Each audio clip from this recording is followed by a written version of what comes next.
Dëmtimi i zorës nuk na ndodh menjëherë dhe ne nuk e kuptojmë se ai punon e heshtje. Në fillim kur ne kemi një iritim të lehtë, kur fillojmë që ushqimet që ne po konsumojmë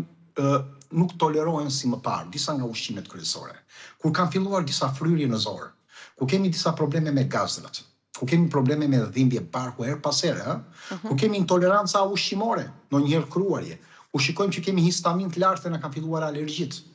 kur kemi pak ankth dhe lodhje, atëherë ne jemi në një fazë që ka filluar që kjo stres gjelatinoze,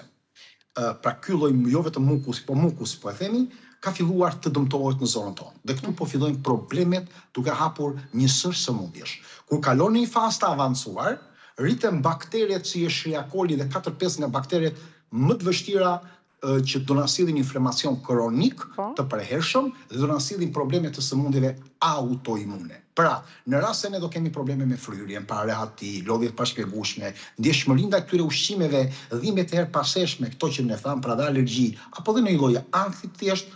janë të lidhura që e para fare që po dëmtohet është pikërisht mucina. Kur mucina bie,